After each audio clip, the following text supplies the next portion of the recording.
tous, c'est Hugo Mouton. On se retrouve aujourd'hui pour une nouvelle vidéo, sur la McLaren, la voiture McLaren, la MCL 60, la McLaren 60 si vous préférez.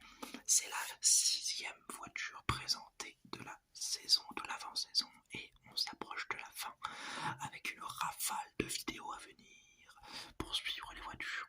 Tout à l'heure il y a l'Aston Martin, demain il y a la Ferrari ou la Mercedes, et en tout dernier il y aura la Alpine qui j'espère seront magnifiques.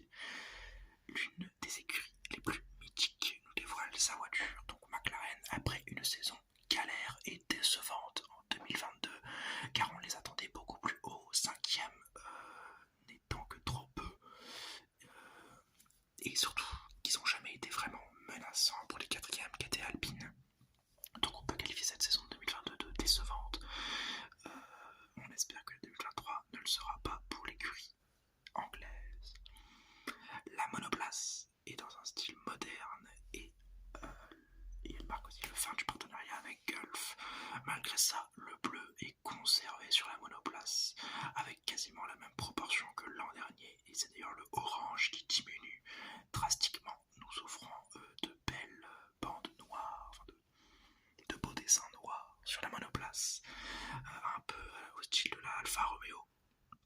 Pas à ce point là non plus, ils ont gardé le orange, Alfa Romeo a totalement fait disparaître le blanc, mais en tout cas la McLaren est une voiture assez sombre que je trouve très belle personnellement.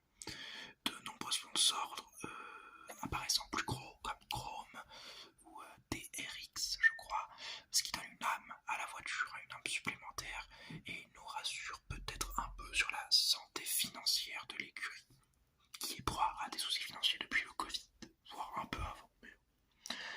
La voiture semble être une show car, ou du moins je ne pense pas que ce sera celle qui roulera au vu des changements minimes sur la monoplace, avec comme unique changement les appendices sur le fond plat qui sont un petit peu retravaillés, et les entrées d'air sur les sidepods qui ont des petits trous, ont des petites aérations, et les sidepods sont un tout petit peu transformés, mais c'est trop peu à mon avis pour être réellement la voiture qui roulera, donc techniquement il n'y a rien à voir dans ce lancement.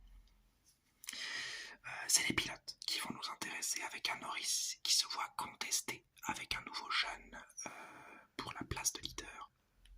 Lui, le jeune leader britannique de l'écurie, voit arriver le jeune talent Piastri. Il devra donc se montrer, et il devra surtout montrer qu'il est le McLaren Boy, que c'est lui le chef d'équipe, et que c'est à lui qu'on doit répondre si on parle de McLaren. Et qui d'ailleurs, impossible World Champion, il doit montrer que c'est impossible champion du monde. S'il ne le fait pas, pourquoi McLaren le garderait, étant donné que c'est leur objectif à très long terme. C'est d'ailleurs l'objectif à long terme de toutes les écuries normalement. Si la voiture lui permet, Norris devra être best of the rest, voire mieux.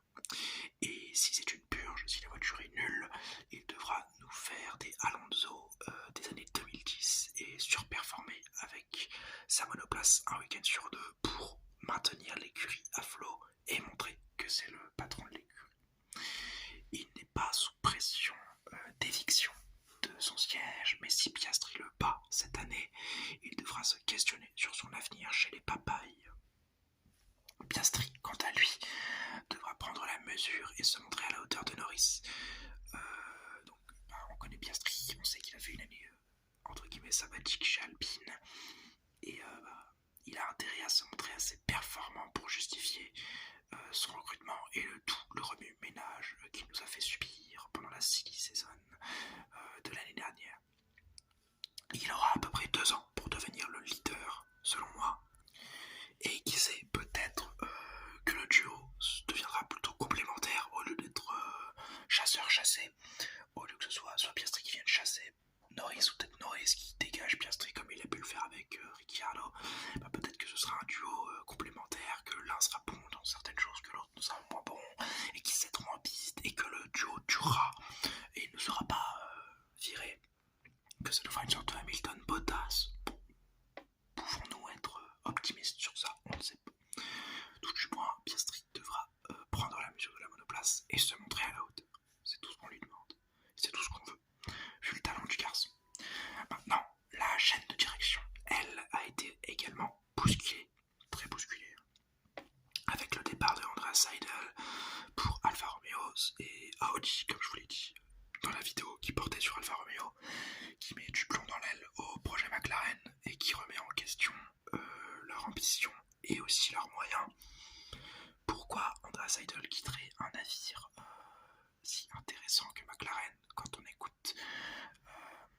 Zak Brown, s'il est si intéressant ce navire, est-ce que Audi et Alfa Romeo ont des choses à offrir que McLaren n'ont pas? Probablement une écurie qui est pérenne, puisque McLaren n'est peut-être pas assez pérenne.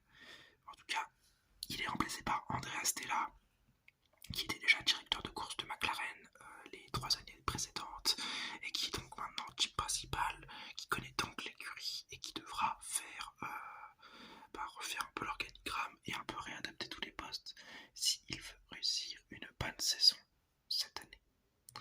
La saison, elle devra être bonne pour assurer la survie à long terme de McLaren, autant financièrement que sportivement. Et pour cela, le développement devra être réussi, comme l'intégration des pilotes, surtout du pilote Piastri, et des employés dans le nouvel organigramme de Stella et de Zak Brown.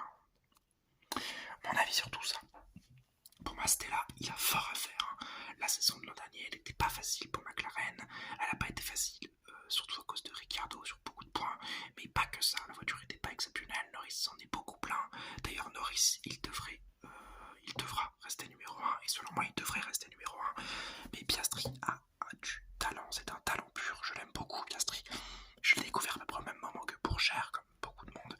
Et j'ai un fort attachement au pilote australien, qui donc devra se montrer, et qui selon moi va beaucoup challenger Lando, et qui va peut-être même le battre sur certaines courses, puisque je n'imagine pas qu'un talent pareil ne puisse pas être à la hauteur de Lando Norris, même si je respecte beaucoup le pilote britannique. S'ils ne sont pas proches de la P4, s'ils ne sont pas P4 et proches de la P3, ce sera une saison ratée selon moi. Et pour en revenir à la monoplace présentée, c'est une des plus belles du top 3, enfin c'est une des plus belles de la saison, et pour moi elle est aussi dans mon top 3 avec la Alfa Romeo. Je vous laisse deviner qui sera la première entre la Alfa Romeo, la McLaren et une des 4 qui va arriver. En tout cas, si on doit récapituler un petit peu les objectifs de la saison, c'est une P4 minimum pour McLaren, sinon c'est une saison ratée. C'est un organigramme à retrouver, un pilote à adapter et un développement à réussir pour ne pas être relégué dans les tréfonds du tableau. Et bien voilà, c'est déjà la fin de cette vidéo, j'espère qu'elle vous aura plu. Dites-moi ce que vous pensez de cette magnifique McLaren